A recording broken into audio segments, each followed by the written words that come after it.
Hi everyone, welcome to exam IQ. Exam IQ की इस video में देखते हैं झारखंड की जनजातियां।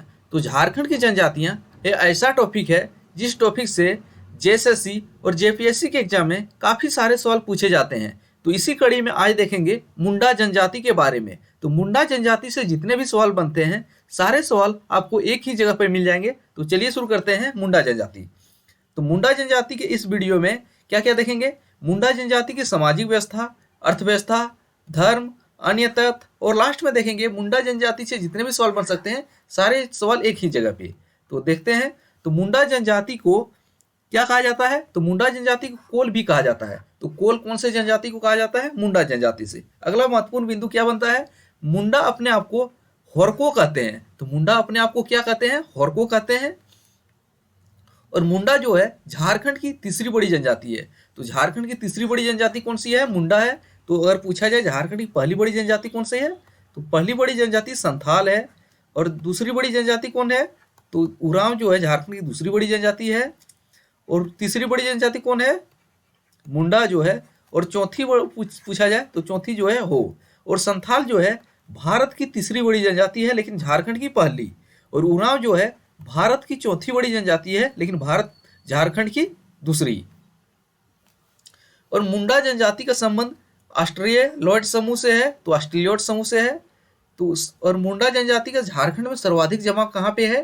रांची में है।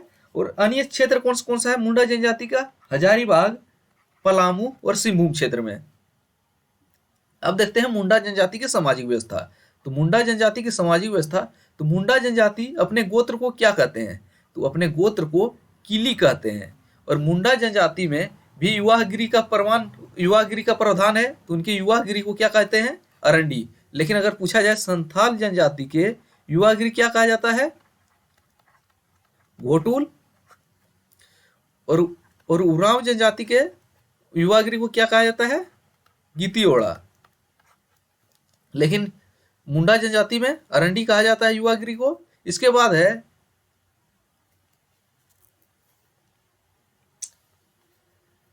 इसके बाद क्या होता है? मुंडा जनजाति में कौन कौन से प्रचलित विवाह है? तो प्रचलित विवाह जो है, एक है आयोजित विवाह है, एक है राजी खुशी विवाह है, एक हरण विवाह है, एक है सेवा विवाह, एक हठ विवाह।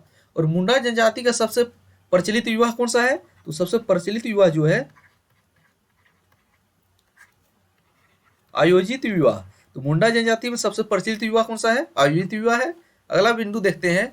मुंडा जनजाति के गांव के 3 प्रमुख स्थल हैं। तो गांव के 3 प्रमुख स्थल कौन कौन से हैं? एक है सरना। तो सरना जो है क्या है?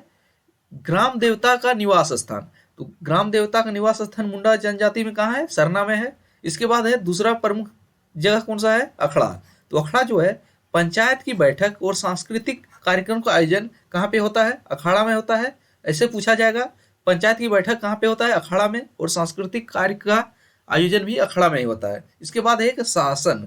तो शासन जो है समाधि स्थल है। किसी की जो मृत्यु हो जाती है इसकी समाधि स्थल को शासन बोला जाता है मुंडा जनजाति में। अगला है मुंडा जनजाति के गांव के मुखिया को क्या क्या कहा जाता है? तो मुंडा जनजाति में गांव के मुखिया को मुंडा या तो हाथू मुंडा के नाम से जाना जाता है। 2 नाम है, मुंडा या हाथू मुंडा जो है मुंडा गांव का मुखिया होता है। और मुंडा गांव की पंचायत को क्या कहा जाता है? तो मुंडा गांव की पंचायत को हाथू कहा जाता है। इसके बाद है मुंडा के कई गांवों को मिलाकर एक पंचायत बनती है। इसको क्या कहा जाता है? परहा। तो परहा पंचायत क्या है? कई मुंडा गांवों का समूह परहा। और इस परहा पंचायत का प्रधान क्या कहलाता है? तो परहा पंचायत का प्रधान जो है मानकी कहलाता है। तो कई मुंडा गांवों को मिला कर बनाने वाला पंचायत कहलाता है परहा। और परहा पंचायत के प्रधान मानकी कहलाता है। अगला है मुंडा सबकी अर्थव्यवस्था मुख्य रूप से कृषि पर आधारित है। तो वे स्थायी कृषक बन गए हैं। इसके बाद मुंडा जनजाति में रानू व हणिया का विशेष धार्मिक महत्व है। तो रानू और हणिया का विशेष धार्मिक महत्व है। यह जो है मुंडा जनजाति के लिए तुलसी जल एवं गंगा जल के समान है। तो तुलसी हिंदुओं में जो तुलसी जल और गंगा जल होता है इसके समान मुंडा जनजाति में रानू और हणिया की मान्यता है। जिनका जब भी कोई धार्मिक कार्य होता है उसमें हड़िया और रानू का उपयोग किया जाता है मुंडा जनजाति में। अगला है मुंडा जनजाति के धर्म से देखते हैं प्रमुख बिंदु। तो मुंडा जनजाति का सर्व प्रमुख देवता कौन है? तो मुंडा जनजाति का सर्व प्रमुख देवता जो है सिंह बोंगा है, जिसको सूर्य का एक प्रतिरूप माना जाता है। तो मुंडा जनजाति का सर्व प्रमुख देवता सिंह बोंगा, सूर्य का प्रतिरूप। और मुंडा जनजाति के अन्य प्रमुख देवता है एक है हाथू बोंगा। तो हाथू बोंगा जो है इसे मुंडा जनजाति का ग्राम देवता कहा जाता है। तो मुंडा जनजाति का ग्राम देवता हाथू बोंगा। और एक है देसावली। तो देसावली जो है गांव की सबसे बड़ी देवी। तो मुंडा गांव की सबसे बड़ी देवी कौन है? देसावली है। इसके बाद है ओड़ा बोंगा। तो ओड़ा बोंगा जो है मुंडा जनजाति का कुल देवता है। तो मुंडा जनजाति का कुल देवता ओड़ा बोंगा कहलाता है। और एक है बुरू बोंगा। तो बुरू बोंगा क्या है? पहाड़ देवता। तो मुंडा जनजाति में पहाड़ देवता को बुरू बोंगा के नाम से जाना जाता है। अगला देखते हैं मुंडा जनजाति का धार्मिक पाहन कौन होता है? तो मुंडा जनजाति का धार्मिक प्रधान कौन होता है? पाहन कहलाता है। तो मुंडा जनजाति में धार्मिक प्रधान को पाहन कहा जाता है, लेकिन इस पाहन का एक सहायक होता है। तो पाहन का सहायक क्या कहलाता है? पुजार या तो पनभरा। तो पाहन का सहायक पुजार या पनभरा के नाम से जाना जाता है। मुंडा जनजाति में तांत्रिक कार्य का भी प्रचलन है। और झाड़ फूंक करने वाला क्या कहलाता है? देवड़ा। तो देवड़ा कौन है मुंडा जनजाति में? झाड़ फूंक करने वाला। और मुंडा जनजाति का सर्व प्रमुख त्योहार कौन है? सरहुल। तो सरहुल जो है मुंडा जनजाति का प्रमुख त्योहार है। अगला है मुंडा जनजाति में पाहन को मिलने वाली लगान मुक्त भूमि को क्या कहा जाता है? तो मुंडा जनजाति में पाहन को मिलने वाली लगान मुक्त भूमि को डाली कटारी कहा जाता है। अगला बिंदु देखते हैं। तो मुंडा जनजाति में स्त्री के द्वारा जब तलाक दिया जाता है तो वधू पक्ष को तलाक जब जो विवाह के दौरान जो मिला था उसको लौटाना होता है। तो इसको क्या बोला जाता है? गुनोक टका। तो यानी कि मुंडा जनजाति में वधू मूल्य को क्या बोला जाता है? गुनोक टका। मथुर सवाल है। और एक मुंडा जनजाति की लोक कथा है। तो मुंडा लोक कथा कौन सा है? सोसो भोंगा जो है एक मुंडा लोक कथा है। और मुंडा जनजाति की भाषा क्या है? मुंडारी। और मुंडा जनजाति की भाषा मुंडारी है। और अपनी भाषा को भी क्या कहते हैं? होड़ो जगर। तो मुंडा जनजाति अपनी भाषा को क्या कहते हैं? होड़ो जगर। इसके बाद है मुंडाओं द्वारा निर्मित भूमि क्या कहलाती है? तो मुंडाओं द्वारा निर्मित भूमि जो है क्या कहलाती है? तो मुंडाओं द्वारा निर्मित भूमि जो है खूंटकट्टी भूमि कहलाता है। और खूंटकट्टी भूमि काफी ऐतिहासिक भूमि है। और बिरसा मुंडा का तत्कालीन कारण में से एक महत्वपूर्ण ये भी रहा था खूंटकट्टी भूमि। अगला है मुंडा जनजाति में विधवा विवाह के का भी प्रचलन है। और विधवा विवाह क्या कहलाता है? सगाई कहलाता है। इसके बाद है मुंडा जनजाति में तलाक को क्या कहा जाता है? तो मुंडा जनजाति में तलाक को क्या कहते हैं? सकमचारी। तो मुंडा जनजाति में तलाक को सकमचारी कहा जाता है। इसके बाद है बंटोई। बंटोई जो है जो मुंडा द्वारा पहने जाने वाला एक वस्त्र है, लेकिन बंटोई किसके द्वारा पहना जाता है? मुंडा जनजाति में पुरुषों के द्वारा पहने जाने वाले वस्त्र है बंटोई। इसके बाद एक पारिया, एक वस्त्र का नाम है पारिया। यह कौन ये भी एक वस्त्र है जो मुंडा महिलाओं के द्वारा पहना जाता है, पारिया। तो बंटोई वस्त्र है मुंडा पुरुषों के द्वारा पहने जाने वाला। और पारिया जो है वस्त्र है मुंडा महिलाओं के द्वारा पहने जाने वाला। और मुंडा जनजाति में पशु पूजा के लिए एक त्यौहार मनाया जाता है। इस त्यौहार का नाम क्या है? लोहराई। इसके बाद है मुंडा जनजाति में जल देवता को क्या कहा जाता है? तो जल देवता को मुंडा जनजाति में इकिर बोंगा कहा जाता है। तो इकिर बोंगा कौन है? मुंडा जनजाति का जल देवता। इसके बाद है मुंडा जनजाति पूर्वजों की स्मृति में किसी स्थान पर रखे गए शिलाखंड को क्या कहते हैं? हड़गड़ी। तो पूर्वजों की स्मृति में किसी स्थान पर रखे गए शिलाखंड को हड़गड़ी कहा जाता है। अब एक बार फिर से रिवाइज कर लेते हैं, कौन कौन से प्रश्न छूटे हैं वे भी देख लेते हैं। शुरू से देख लीजिए एक बार। तो मुंडा जनजाति को किस नाम से जाना जाता है? कोल जनजाति, कोल के नाम से भी। और मुंडा जनजाति अपने आप को क्या कहते हैं? होरको कहते हैं। तो मुंडा जनजाति जो है अपने आप को किस नाम से जानते हैं? होरको के नाम से जानते हैं। तो होरको के नाम से मुंडा जनजाति अपने आप को जानते हैं। और मुंडा जनजाति का झारखंड में स्थान कौन सा है? तीसरा स्थान है। और झारखंड की पहली बड़ी जनजाति कौन है? संथाल। दूसरी उरांव है। तीसरी मुंडा। चौथा हो है। और मुंडा जनजाति का संबंध किससे है? ऑस्ट्रेलिया से है।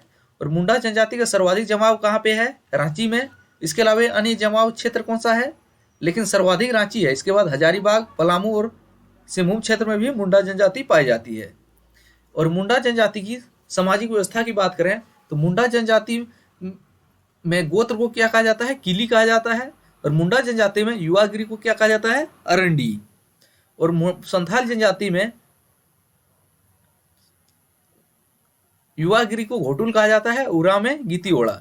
मुंडा जनजाति में कुछ प्रचलित विवाह कौन सा पूछा जाएगा? आयोजित विवाह, राजी खुशी विवाह, हरण विवाह, सेवा विवाह, हठ विवाह। और सबसे प्रचलित विवाह कौन सा है मुंडा जनजाति में? आयोजित विवाह। और मुंडा जनजाति के कितने प्रमुख स्थल होते हैं? 3 प्रमुख स्थल होते हैं। कौन कौन? एक सरना क्या है? ग्राम देवता का निवास स्थान। तो ग्राम देवता का निवास स्थान कहाँ माना जाता है? सरना को। इसके बाद अखाड़ा का भी विशेष प्रावधान है मुंडा ग्राम में। तो पंचायत की बैठक कहाँ बैठती है? अखाड़ा में। और सांस्कृतिक कार्यक्रम का आयोजन कहाँ होता है? अखाड़ा में। और मुंडा जनजाति में शासन क्या है? शासन जो है एक समाधि स्थल होता है। इसके बाद देखते हैं मुंडा जनजाति का गांव का मुखिया क्या कहा जाता है? मुंडा गांव का मुखिया जो है मुंडा कहा जाता है या तो हाथू मुंडा। और गांव की पंचायत क्या कहलाती है? हाथू कहलाता है। और कई गांव को मिलाकर एक पंचायत का निर्माण होता है। इस पंचायत को कहा जाता है परहा। तो कई गांव के समूह को परहा कहा जाता है। और परहा पंचायत का प्रधान कौन होता है? तो परहा वैसे पूछा जाएगा। मानकी वैसे पूछा जाएगा आपको। मानकी मुंडा शासन व्यवस्था किस जनजाति से संबंधित है? तो ये भी मुंडा से संबंधित है। अगला है मुंडा जनजाति में रानू और हणिया का विशेष महत्व है। धार्मिक महत्व, अनुष्ठान के समय रानू और हणिया का प्रयोग किया जाता है। मुंडा जनजाति अस्थायी कृषक है। आगे चल के काम देगा या अस्थायी कृषक, माइंड में रखिएगा। मुंडा जनजाति का सर्वप्रमुख देवता कौन है? सिंहभोंगा। तो सिंहभोंगा जो है सूर्य का प्रतिरूप माना जाता है मुंडा जनजाति में। मुंडा जनजाति के अनेक देवता कौन है? एक है ग्राम देवता, इसको क्या कहा जाता है? हाथू बोंगा। एक है गांव की सबसे बड़ी देवी, इसको क्या कहा जाता है? देसावली। इसके बाद है ओड़ा बोंगा। तो ओड़ा बोंगा जो है गांव की कुल देवता होती है। इसके बाद है बुरू बोंगा जो पहाड़ देवता होता है। और मुंडा गांव का धार्मिक प्रधान कौन होता है? पाहन। लेकिन अगर पूछा जाए संथाल में धार्मिक पाहन कौन होता है? संथाल में धार्मिक पाहन जो होता है नायके। और उरा में कौन होता है? उरा में धार्मिक पाहन कौन होता है? आपको कमेंट करके बताना होगा। पिछले वीडियो देखें तो आपको बता सकते हैं। और पाहन का सहायक कौन होता है? पुजार या तो पनभरा। और मुंडा जनजाति में झाड़ फूक करने वाले को देवड़ा के नाम से जाना जाता है। और मुंडा जनजाति के सर्वप्रमुख त्योहार कौन सा है? सरहुल है। और पाहन को मिलने वाली लगान मुक्त भूमि क्या कहलाती है? डाली कटारी। तो डाली कटारी भूमि के संबंध कौन सा जनजाति से है? मुंडा जनजाति है, जो पाहन को फ्री मिलती है, लगान मुक्त भूमि है ये।